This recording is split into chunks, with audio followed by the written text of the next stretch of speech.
The life finder keeps Maev up. It was going to be a close thing. And healing, what? Get out of, no! Triple stun again. Big flanks coming out from the Blaze. It's a death metal, though. Death metal into the double, triple kill. Alright, hello ladies and gentlemen. Sorry for the delay, trying to figure out things that are unfigureoutable. Anyways, I do have the Lunchbox with me. You can't hear him right now because I can't figure out how to get my desktop audio onto this particular scene. But I promise he's here. He's not invisible. Anyways, tonight we have for you Division C, Lubu versus Ban Cho, which I 100% agree with that team's name. And I think they named themselves before Cho became... Wait, Cho. No, Cho. I was thinking Chen. My bad. Don't listen to me. Anyways, so first map is Battlefield of Eternity. We have it all popped up here and ready to go. So we're just going to hop on in it.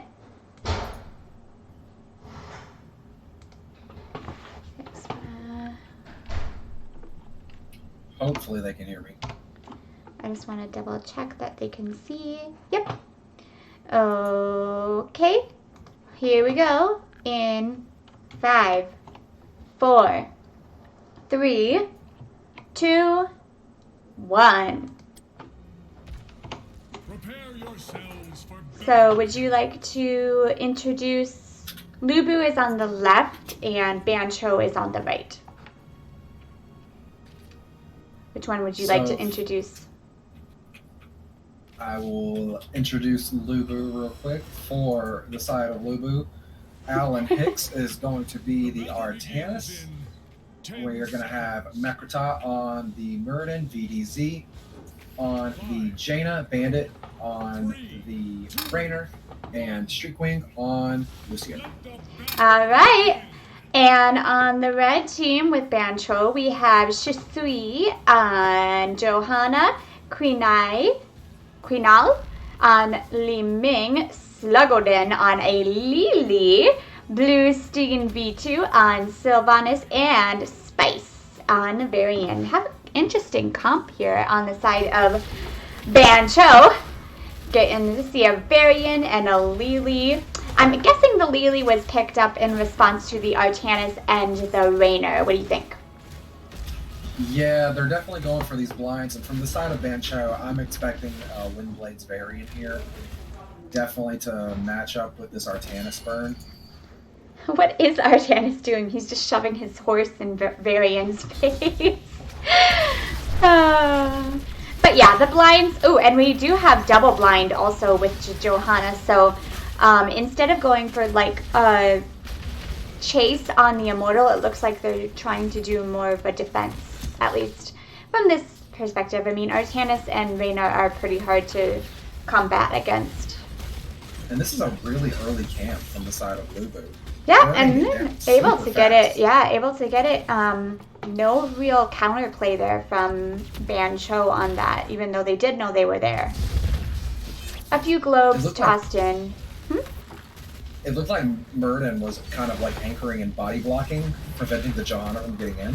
Yeah, and Li Ming did throw a few orbs in there, but not much. Nice damage there with the buddy. And also, Artanis is taking the top camp, so really prioritizing those camps, although Varian is sniffing it out coming in here. But that was a nice boot from Lucio. I didn't see it. I was watching Artanis and Varian in the top lane, which is now probably going to be a really boring thing for a while. They're actually dueling over this camp, though. Yeah, and I can't even tell who is winning at this particular moment. I feel like if Varian was able to get 4, then he's backing up. I think if he got 4, he would have more of a chance, but he had to back away from that. But it was pretty funny to watch. Artanis almost swapped him off the camp, though. Yeah, he did. He loves seeing those cheeky Artanis swaps. And Lubu's going to hold their bruiser camp for the last second. trying to get as much push value as they possibly can. Okay, so Sylvanas actually rotated up here, and they're gonna pick on to that Artanis. Immortal spawning in about 5 seconds, so Sylvanas should be able to clear up this camp. But now we have the counter rotation, but Banshee out of there.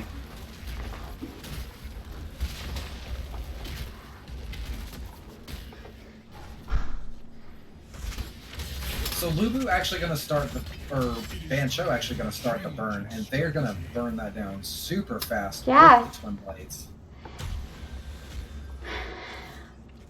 And clear up this bottom lane pretty fast. Ooh, beautiful bush from Lubu there. Nice slows from the Jaina, and everybody getting caught in that blizzard. And that swap actually got the kill onto Li Ming as well. So this is going to open this up. They're going to be able to finish their... Wait. Actually, yeah, Ban Cho was able to burn that down. But look at Artanis and Raynor getting onto that Immortal. Look at how it's just starting to chunk. Yeah, that's the amateur opponent value coming in strong for them. But Lubu's going to try to defend. So far... This is gonna be Nope. That actually was a lot closer than I thought it would be, considering the race value there. Swap going out, nice boot from Lucio, and Sylvanas goes down. And we have an interesting build from the Sylvanas. We have a overwhelming affliction, so more slows. And then unstable poison. Yeah, I haven't really seen that build on Sylvanas yet. Most of the time, we're seeing Sylvanas now opt for the auto attack build, looking for more sustained damage. But Sylvanas gonna get stunned. Oh, that was a nice. He goes down. Yeah, nice hammer from Makrota there. Getting the stun on the Johanna, and she didn't have her iron shield up, so able to get that. And it looks like they're going to take this, although the tower is going to start shooting. So okay, they are able to get it. Sylvanas trying to give chase here. Boop from Lucio to just kind of stop that nonsense, and they're able to get away with everybody intact. And in the bottom we have our Varian versus Artanis, which has been kind of silly to watch. This Jaina's flanks and blizzards have been really good. Love seeing them. Yeah, you can't underestimate a flanking Jaina. It's one of the most terrifying things to see in this game is a Jaina on your flank. Oh man, I remember the good old days in beta when you could water elemental combo somebody in like one shot. Flanking Jaina. And also, I forget the talent. There was a talent that let her get out a little faster or protected her a little better, so it was a lot easier to flank with Jaina's. I'm not sure what that was. Jaina's been changed a few times. Yeah, she has. I didn't really play her a lot during the beta. Yep, so for those of you that remember, when you popped a water elemental on top of somebody, the frost would hit them right away, so you could do basically what you do now, which is the blizzard into E to root them there. But with the extra frost from the elemental, you could just blow them up. But yeah, enough reminiscing over that. Let's get back to the present here. So once again, just kind of a slow rotation from Lubu, but they're almost 10. So I understand what they're doing here. They're trying to get 10 and then take a really good defense. A defense that Ban Cho really can't take. Yeah, but if we see the members of Lubu rotate off and start moving, we're going to see Ban Cho rotate in and try to get as much poke as they can. Although Quinol now kind of in a little bit of a problem. And so she stayed up to poke it, which I understand, but the rest of her team rotated down, and they were able to just catch her out of position there and get that kill. And now Lubu is going to be able to take this Immortal with no problems.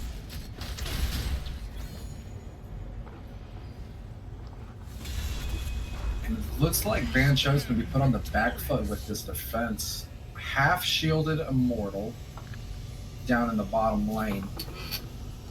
You kind of want to see them take a fight behind it, honestly. They need to get 10 first, though. They almost are there. They're almost there. But yeah, it...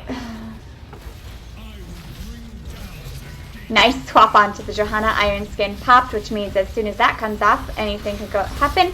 Ring of Frost from VDZ there. Big kill onto the Sylve. VDZ, though, taking a lot of damage, and she goes down for the disintegration from Li Ming.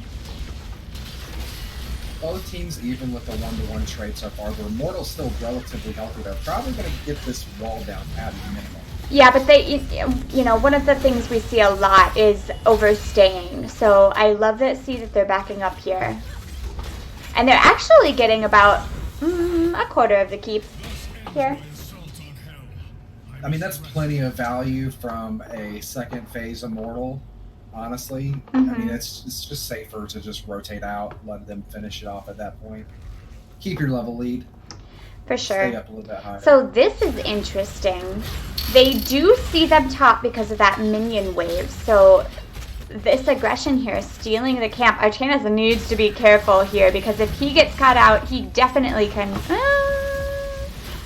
They didn't have any stuns, so they weren't able to stop him, but... Arcane Orb just barely missing, not quite connecting. I don't think it really would have killed him anyways. Shields and everything. But interesting aggression there. I liked it. They saw them top. They knew they were at that top camp, so they got aggressive and took the enemy's camp. I like it. I like seeing plays like that. Nice map awareness. Yeah, at this point, you kind of have to roam as 5, especially whenever both of your initial forts are down. You can't really risk someone kind of getting picked out. Yeah. Especially with like the Hyperion push, they can, you know, easily, if they get one pick, they can easily take down this keep. And it looks like Lubu's going to pressure with 13 advantage, but no, they're just going to back up. Looking for a race. Gonna leave Ban Cho to just clear out this camp in the bottom lane real quick. And they're gonna start on the burn. So once again, Ban Cho is a talent tier behind. But instead of trying to get 13, they are looking to defend their Immortal here. They kind of have to. I mean, there's not enough time really. Yeah, there really isn't. Soak that 13, and I mean, you don't want to give up a full health Immortal at this point in the game. But look at that, Jaina just going at it. Ring of Frost coming down, not really doing as much as the last few ones, though. Spice taking a lot of damage. Artanis actually goes down, but they were able to get the Immortal.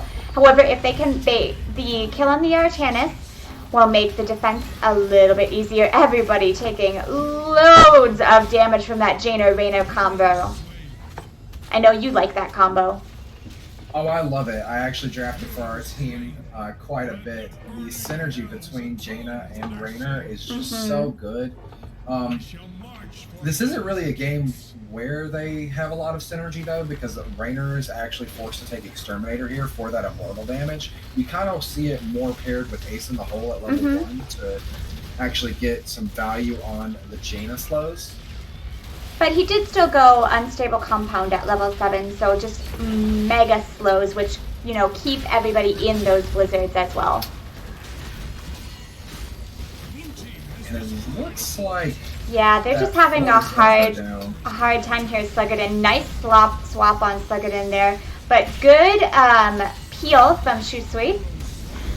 And Jaina actually gets killed. Varian quickly following, though. Bluestein is trying to take down that Reyna, but he has pretty sustainable hero. And this they gotta be careful. Yeah, that was a mistake. They overstayed quite a bit, and now this Immortal's on the core. That whole time, the Immortal on the core, like you said. And first game, gonna go over to Lubu. I would have loved to see the draft from that, the Lily and the Varian really interesting. Does Varian actually pair up well against Artanis? Yeah, he does. He does? Typically after 4, it's really, really hard to take down a Twin Blades variant in a solo lane. He just kind of stalls it out. Okay. Well, everybody please give us a moment because we need to switch over we need to figure out how to get the next game in here with both of us. So I will put you on.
All right.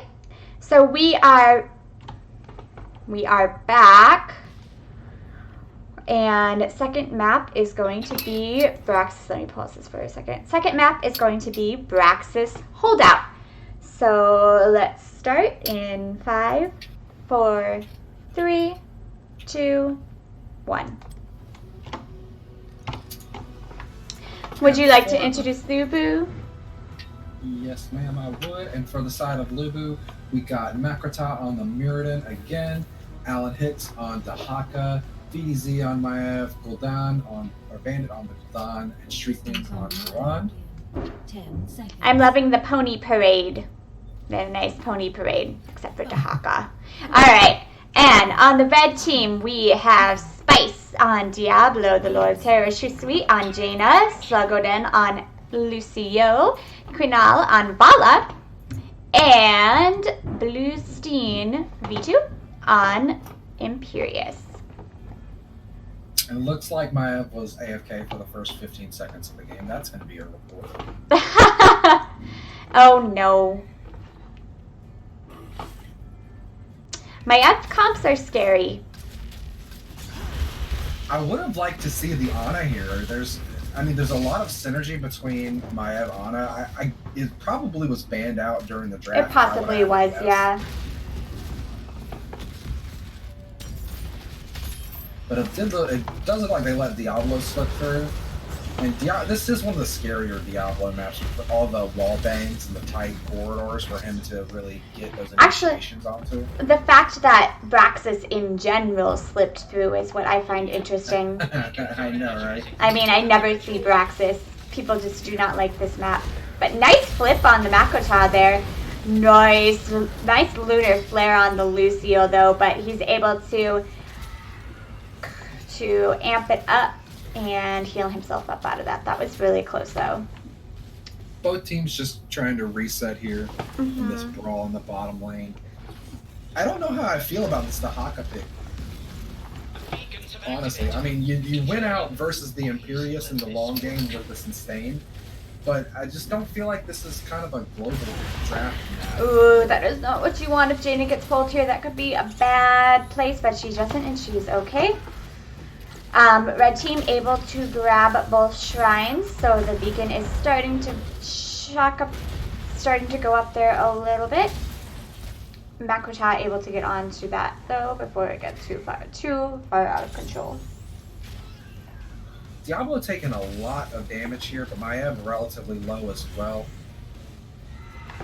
able to be healed up by that Lucio. Yeah, everyone is pretty low over here. Jaina kind of low on mana.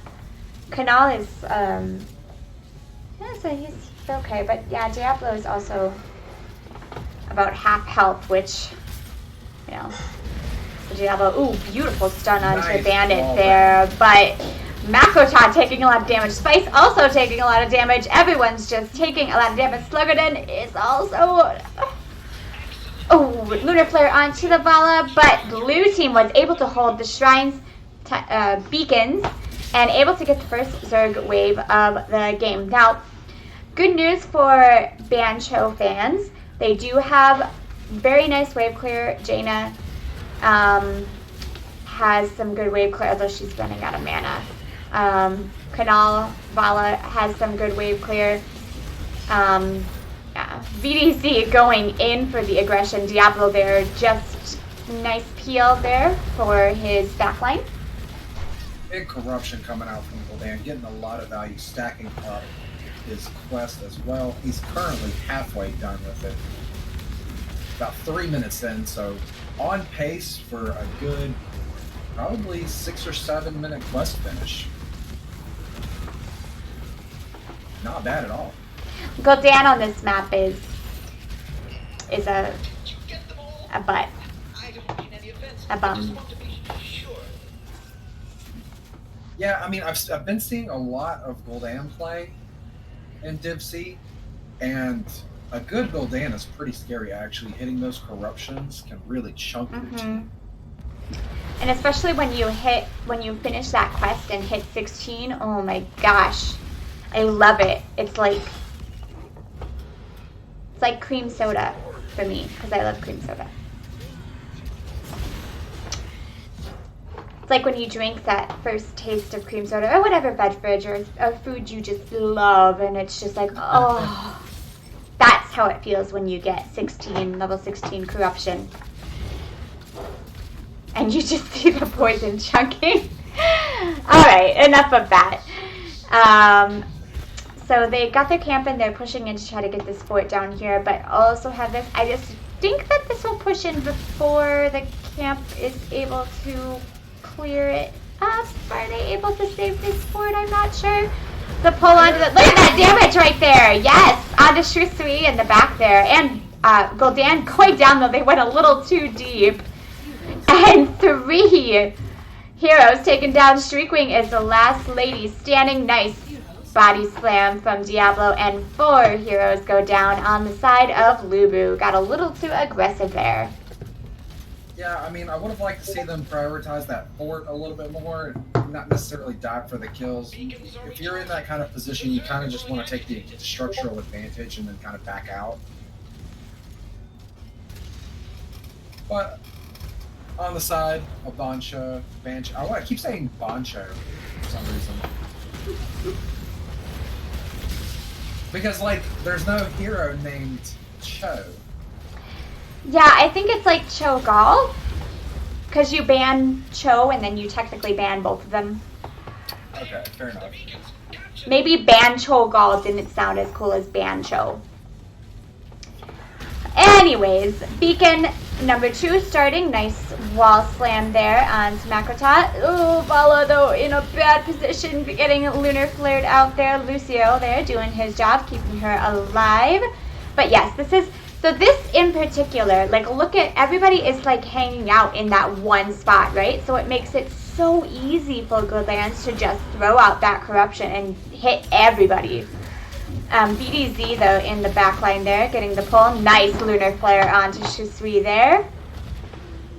And they're able to get that pickup, but everybody is super low. Bandit is really low, BDZ is really low. Makota and Sturka are fine though. So it looks like, yeah, they're gonna...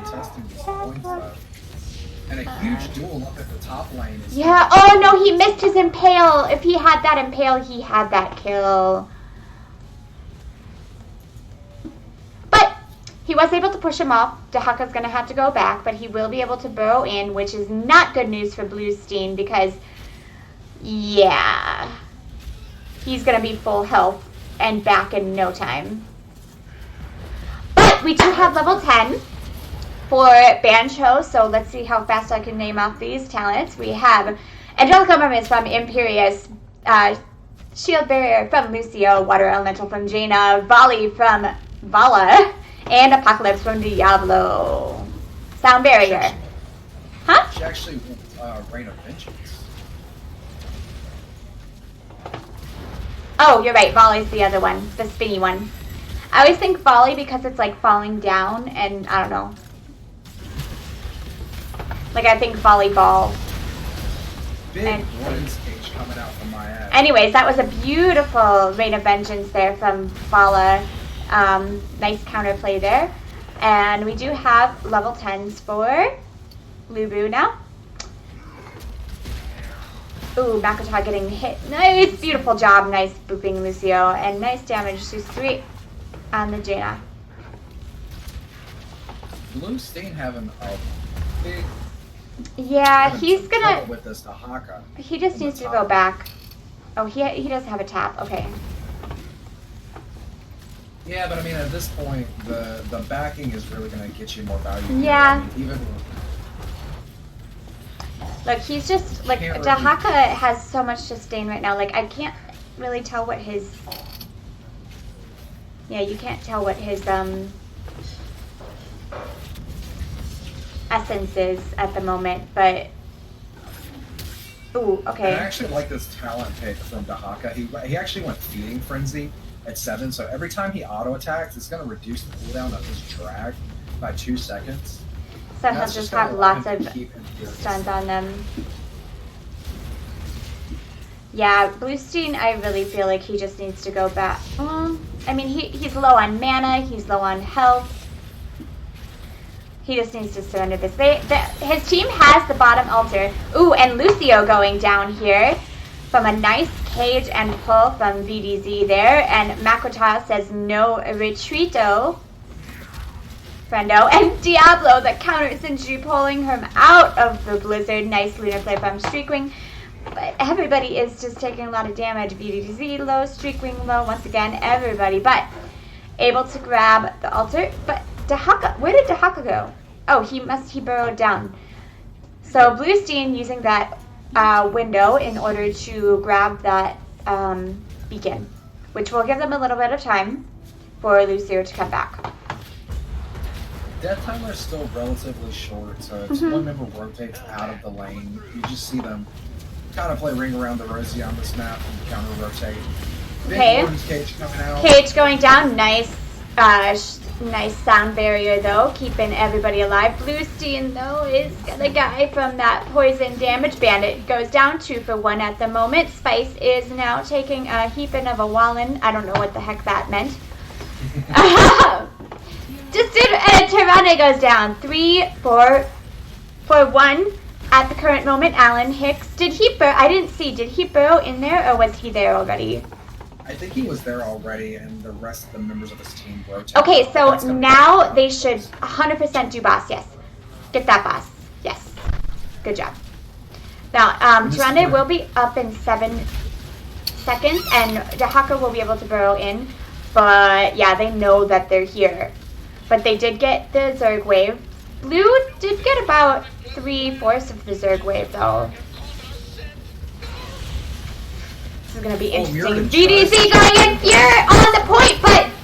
Oh my gosh, but... Oh, no. Oh, no, it is always the throw pit. That's exactly the thing I was saying, too, is Dahaka can burrow in, you know? So, yes, there's like 15 seconds till he comes back up, but he doesn't have to walk.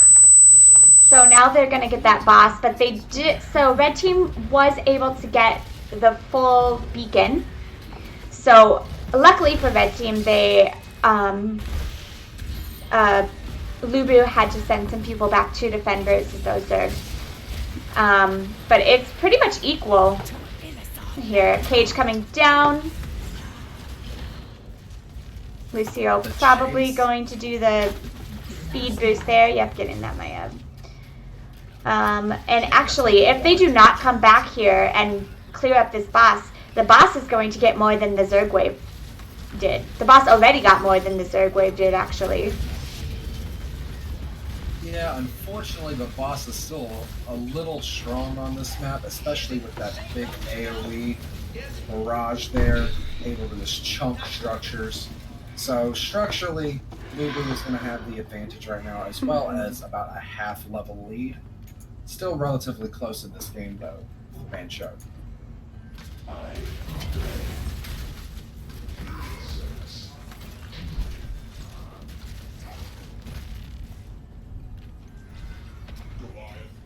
Why are you there? I think your mic cut out. Yep, I'm here.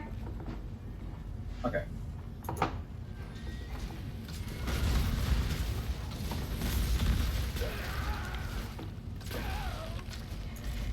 Yeah. And it looks like Oh, they're doing a backward thing here. Oh, trying to get the pick onto Imperious, and he really doesn't have too much escape. He tried to use his impale to get out of there, but popping angelic armaments as well, but 5v1, there's not much you can do. They picked off that keep and took their prize and gonna go take everything else that they can. pretty good macro play for the side of Lubu right now. Mm-hmm. But this is a map that you can come back with, especially with how strong these late game Zerg waves are. If Ban Cho can just get one good push out, they could easily be back in this game. Yeah. Now, they did modify it so the Zerg waves don't scale as hard. So I don't know if it's like the same amount of evil as before.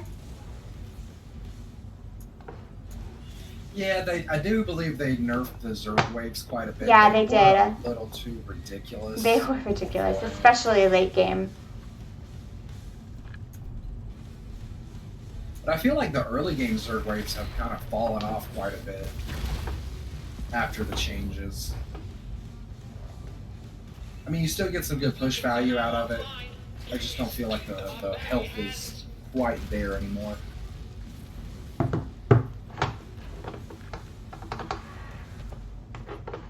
Other teams playing Ring Around the Rosie on these beacons, but it looks like they're actually going to rotate down. And I have into a the fight middle. here. Tongue on to the Diablo. Everybody getting APOC going down. But everybody in the back here getting just destroyed by VDZ. But nice sound barrier from Lucio here. Blue Steed going down. Chusui is really low. Lucio trying to get the crossfade on to Chusui, but it's 2 for 2 right now. Spice is really low, but he's able to sneak out of there. Gul'dan goes down from Vala and Lucio. The tongue onto Vala, but the Lunar Flare missing. And it's a 2 for 3. And Ban Cho is able to pick up this, I keep wanting to say shrine. Altar. Ban Cho actually clutching out that team fight. Yeah. Good play. The Lucio sound barrier was on point. Yeah, they were getting chunked by the Maiev daggers quite a bit. And the Gul'dan damage. But yeah, that Maiev damage. Okay, so they do have everyone up. Want to make sure they really want to make sure not to stagger deaths. That is what's going to get to clinch Ban Cho this game. If anything does, they're doing so much to try to keep Alan Hicks alive, but he goes down, and that is not good. Although Maiev was able to rotate to the top and stop that shrine altar beacon. Point you stand on to control. Just trying to stop the shrine altar beacons. So I'm a little nervous about them being split up here. Especially Jaina right now. This is so aggressive from Lubu. They only have 4. Dahaka has 20 seconds before he's back up. BDZ putting down the cage, trying to get the damage in. APOC goes down. Ice block on the back there, but Maiev going down. And the rest of the team is backing away. That was kind of a big misplay there. They only had 4. With the move speed from Lucio, they can really get those 5-man rotations. No boss. This boss is scaring me. No. They have my F down for 30 But seconds. they have Gul'dan, who has Horrify. It's actually down right now. You're right, it is down. Okay, so they were able to get that boss. Alright, so they have a full Zerg wave. They have a boss. And the boss is actually pushing in the same lane as the Zerg wave. Nice Rain of Vengeance from that Vala there, getting onto that Macro. But look at that damage coming out from Gul'dan. This is going to be a hard defense. Lucio in the back, though, taking a lot. Gul'dan going down. Alan Hicks is next. BDZ coming in, trying to do something with those daggers, but the Diablo is on top of that root from the Jaina. And she goes down. And here comes the cavalry marching in towards the core. Tyrande is the last lady nope, I lied. She is not standing anymore. She is laying on her back sleeping. And we are going to go to game 3, ladies and gentlemen.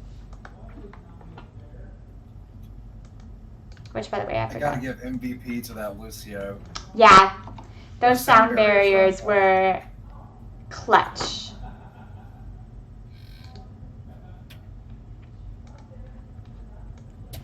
Alright, so while Lunchbox is loading in the game, I'm gonna go grab myself a soda. I will be right back.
Oh no.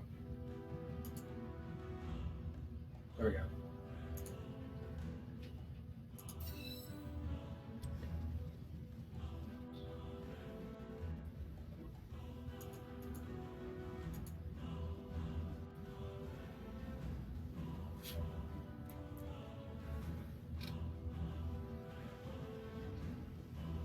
All right, your host. So my parents let my cats go up on the fireplace mantle, and now they are exploring a high world. Don't let your parents do that. Anyways, we are on to game number 3. Everybody, please give a shout out to my dad for letting me use his computer. They were doing chores, but now they're back. Alright, anyways, so we are on to game number 3, which is going to be on Infernal Shrines. Here. That was such a... Yeah, that Lucio in the last game was spot on. And look at... I'm guessing Vala... Kinnell's Vala must be... I mean, it was really good, and they have Lucio again. Okay, so let me give this a pause and pop on. Can you double check that the teams are correct? I think they are, just by looking at it. Yeah, they are. All right, here we go. In 5, 4, 3, 2, 1. Prepare yourselves for battle, heroes. And for the side of Lubu, once again, we're going to have Makrata on the Johanna, VDZ on the Sergeant Hammer. I love that pick.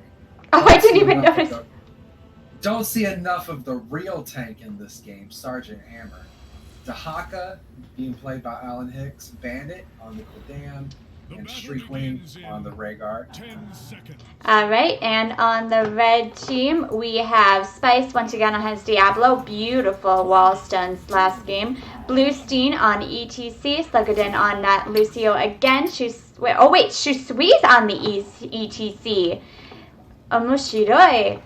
Bluestein's is on that Orphea. I couldn't tell when they were all standing next to each other. I just assumed that Shusui was on the mage. Kinno on that Bala again for Ban Cho, and I think I got everybody. So Bluesteins must be a really good Orphea player, or their Orphea player when they pick out Orphea. So that's nice to see versatility, but nice drag on the Spice. But I love. So you guys probably didn't notice that, but I love how he used that blue the minion in order to dash out of that. Did you notice that? I noticed that. Look at me getting better at being a caster.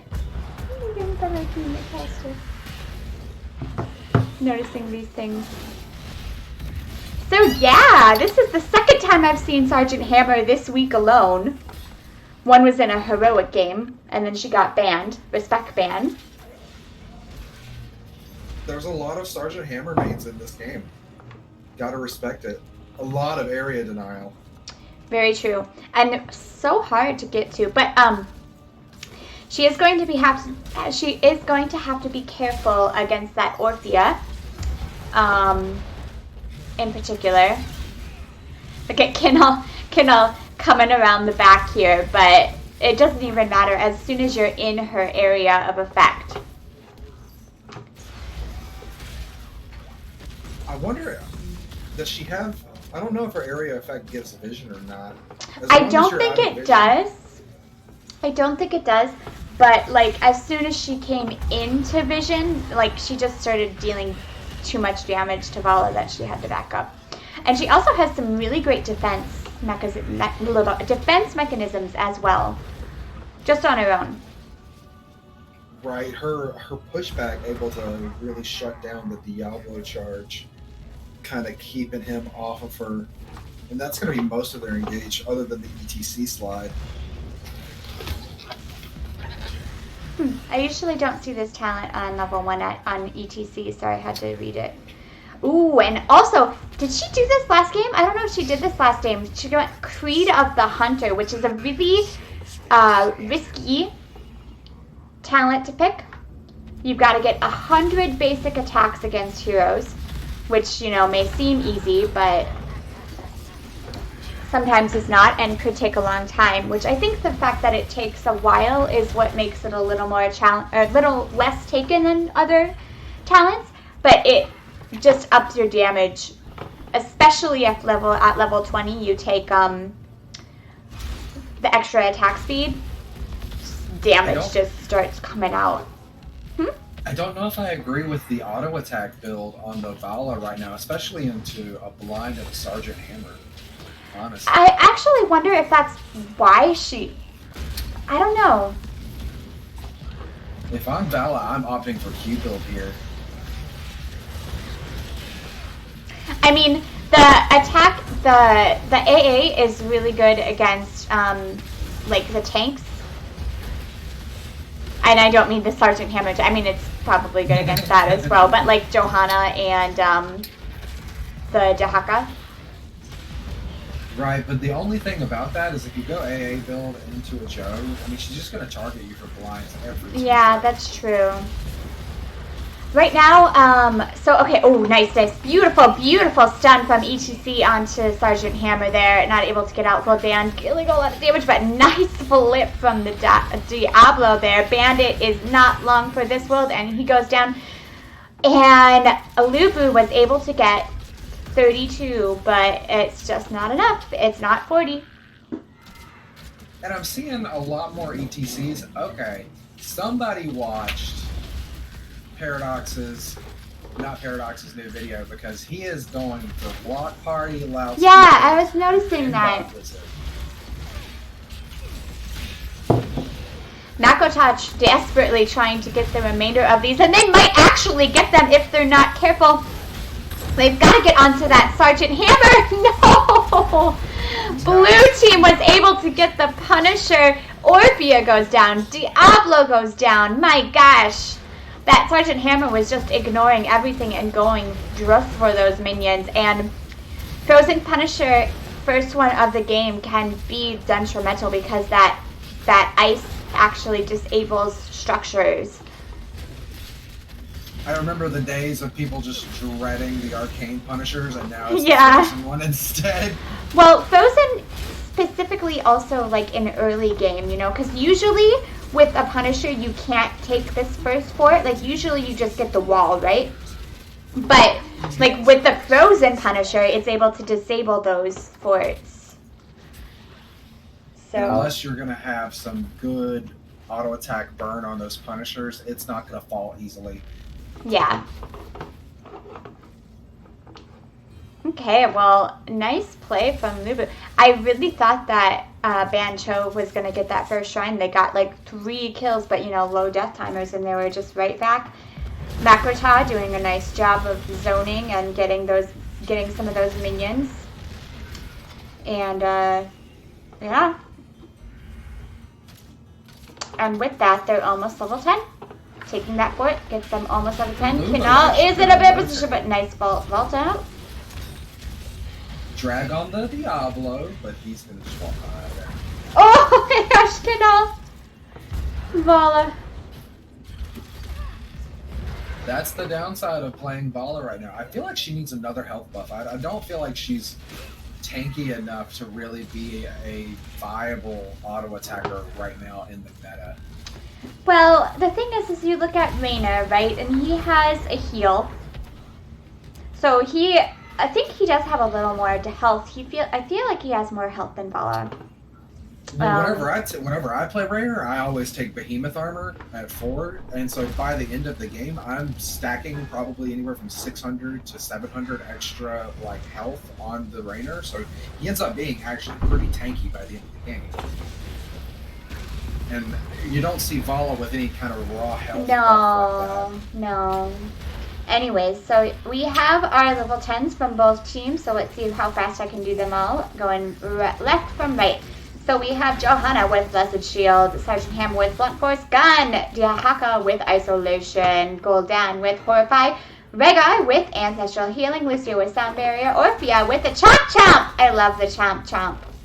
Actually, its name is like Devouring Feast or something like that. Eternal Feast. Oh, it's close. We have Vala with Reign of Vengeance. We have Lightning Breath this time for Diablo and Stage Dive for our ETC. Chomp Chomp is interesting. I wonder if she took to Chomp Chomp because of the Sergeant Hammer. Probably she's going to be looking for the combos on that hammer. Probably looking for a one-shot. But with the Sergeant Hammer's protective armor, I don't know if she's going to get a lot of value off of that. So I was wondering, because they don't really, like, usually you see Eternal Feast with, like, Mosh Pit or Entomb or something, or even APOC. Maybe not so much APOC because they can't stand it, you know, but those kind of things. So it's interesting. I'll be interested to see how she uses that here. ETC actually not opting for Mosh Pit and going Stage Dive instead. That makes sense. I see Stage Dive a lot on this map in particular. They do have okay, see, that's exactly, yep, they're looking for that hammer.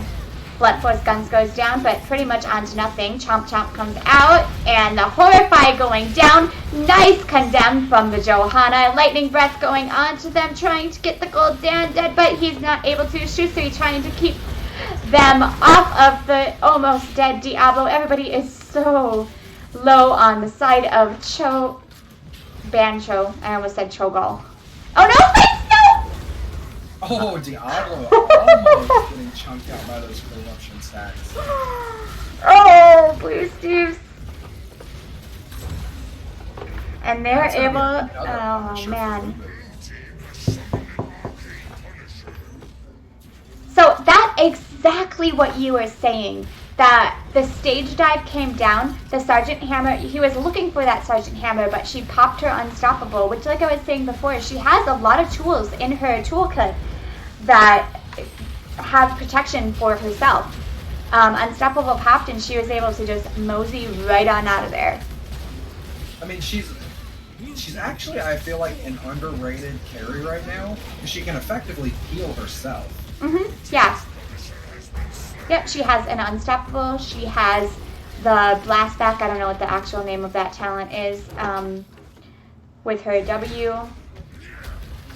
Throw on the Alan Hicks. There goes down stage dive. Nice boop onto that. Sluggadin, though, is kind of in a bad position here. Bandit taking a lot of damage, so we have a 1 for 1, 1 for 2 right now. Bavala is going to go down from that poison, and 3 for the price of 1. I will not take that deal unless it's a shopping deal. Like I get 3 t-shirts for 1. And unfortunately, we're going to see Ban Cho struggle to find enough damage to really deal with the Sergeant Hammer right now. Yeah. Like you were saying, the burst is really what you need, but she has that shield, or she has that armor, actually, that self-armor with her E. It's her E, right? The Neo Steel Plate. Yeah. But, And actually, while she's in siege mode, the Neo Steel Plating actually grants 100% more armor, so instead of just 25 armor, she's getting 50.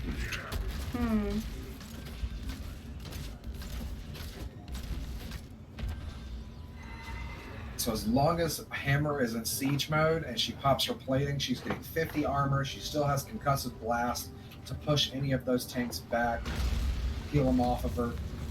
We're going to see how Ban Cho kind of responds to this Hammer game so far.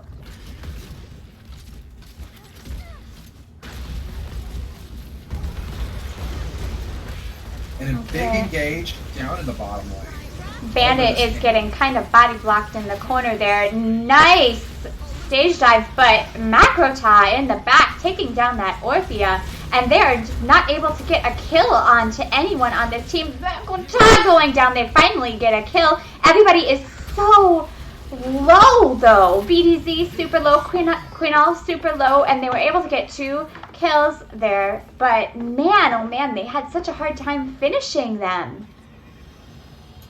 Unfortunately, though, we do see a lot of macro pressure on the side of Lubu. Actually finding these camps pushing in pretty hard onto their top and mid lanes, respectively. And 16 has been picked up by Lubu here, and everyone is going to be back up and ready for a fight by the time this shrine is activated.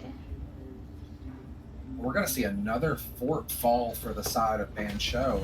Lubu picking up all of these external structures, going to get out catapult pressure. They're trying so hard to get 16 in time for this battle.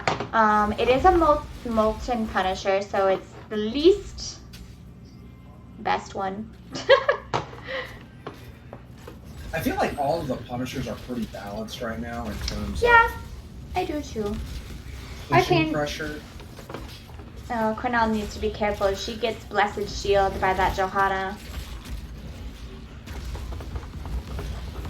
Oh, and this Hammer is actually in stealth right now as well. Yep. Okay, so see, that's exactly what I was talking about. Nice, beautiful fear from the Gul'dan here. Chomp Chomp, though, going down right on the BDZ, and I think that's exactly what they were looking for. Right there. I think that's what their plan was from the start. And they finally got it off. Push off coming out from Lucio, trying to slow them down. But I really think at this point they just need to back up. Look, look, look. Alan Hicks is getting onto that, and they only need 2. They only need 2. Now they only need 1. Like, they're just playing, like, pinball with them. Like, just, I feel like this is just, I don't know if it's like they get a kill, they get a break, they do their thing, but then they're just not able to secure the objective. It's the lack of shrine clear, really. I mean, with characters like ETC, Vala, and Diablo, you're gonna really lack shrine clear whenever those altar phases. That hop was funny. Now they will able to clear this up. it won't be too bad. But once again, Lubu is going to be able to grab every camp while this is happening and really apply that macro pressure. 2 big waves plus 2 big siege camps pushing into the mid lane as well. We're going to see this hammer start sieging up and trying to get as much damage as she can on these structures. Look at all that damage going down onto Spice. He keeps trying to stage dive that, he keeps trying to stage dive Sergeant Hammer, but every single time she just pops her unstoppable, and the response has been just on point every single time. It's just calculated. I mean, honestly, I maybe would have thought like more of a gray main or something to deal with the hammer, just being able to like go in with the Diablo, maybe pop a cursed bullet or something onto her, really force her out of there. It's hard though. I mean, how often do you play against a hammer? You know? Hey, I have played so many hammer mains in Diamond and Master, you would be surprised.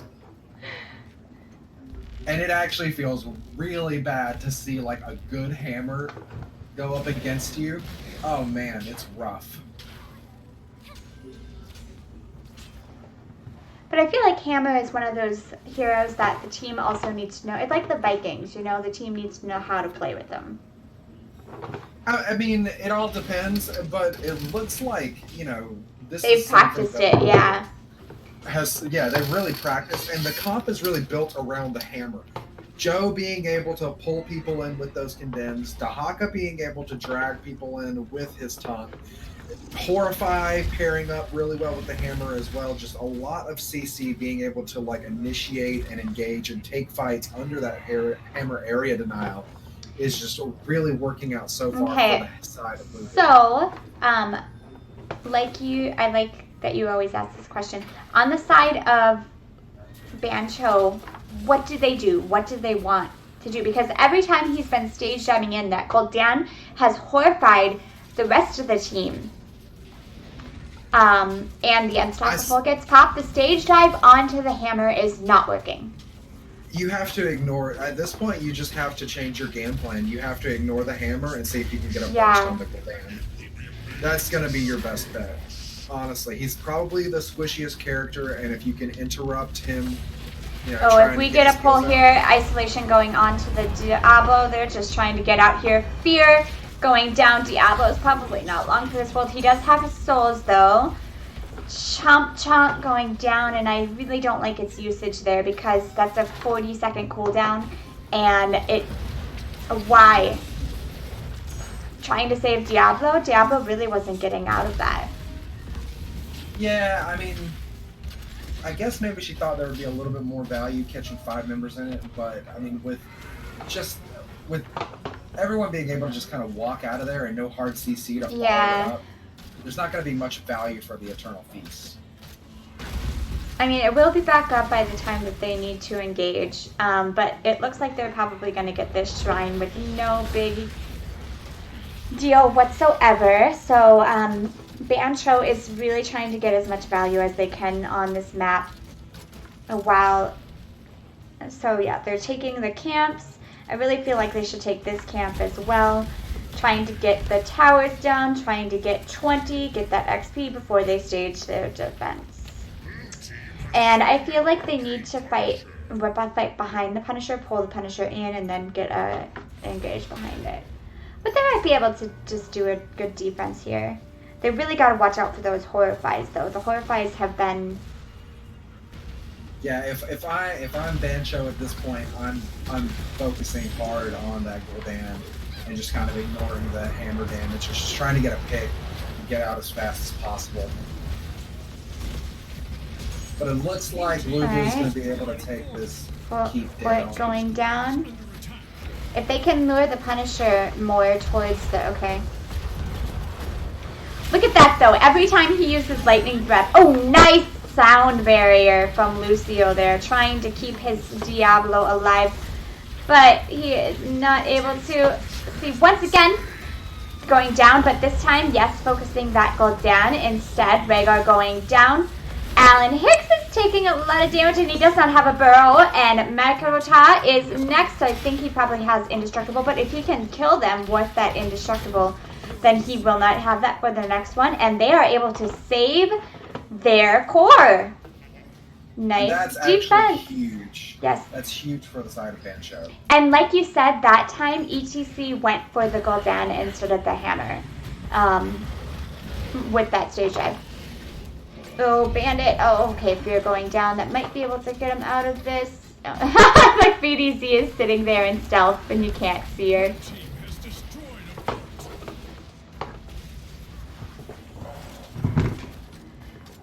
So yeah, I mean, at this point, you kind of, if you're on Ban Cho right now, you just gotta have as much structural value as you can possibly get out of this push. I mean, I like that they're looking for a keep here. I just don't know that they're gonna get it with the respawn timers. Yeah. Actually putting up here for Lubu. They were able to get that wall. They're gonna pull back and get this camp, which is good. Yeah. And that's unfortunate because, you know, that's what I was talking about earlier is their lack of siege damage. I mean, siege damage is actually pretty meta right now. I mean, it's kind of a must-have in any team comp. The wave clear, the push, it's just necessary, really.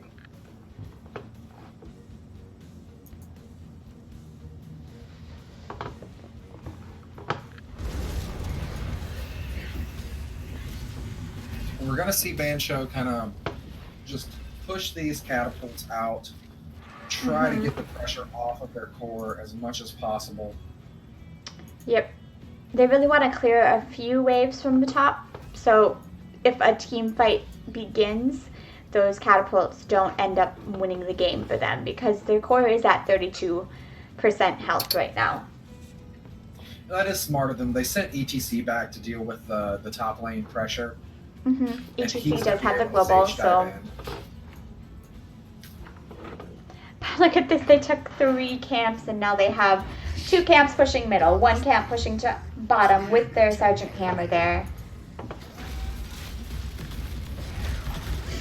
Oh no, oh thank goodness that Ace Spice was able to get out of there. He went in for that BDC thinking, or for that Sergeant Hammer thinking maybe I'll get a flip here, but thought twice against it when the entire team was there.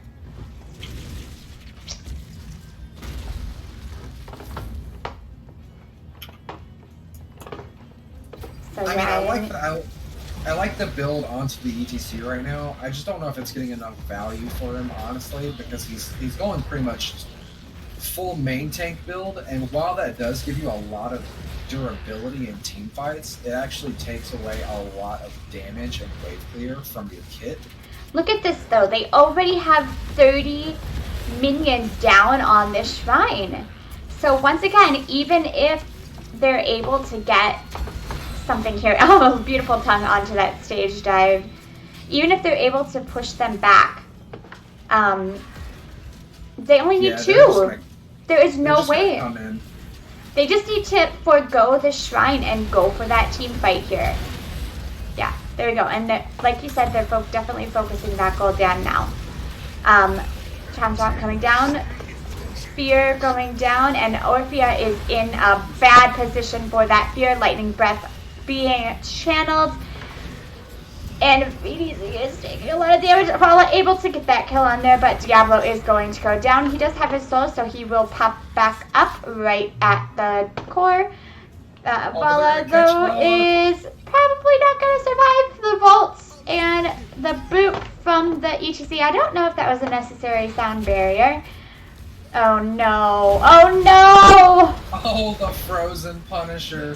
The Frozen Punisher. I think she had a little time to get through that before the ice went off, but I'm not entirely sure. In any case, 2 heroes are down. I don't know if they're going to be able to mount a defense like they did before, but we'll see. Oh, nope. The catapults are doing the job for them, and that is GG, ladies and gentlemen. What an awesome series from these 2 teams. Such a good job. Yeah, so thank you, everybody, for joining in tonight.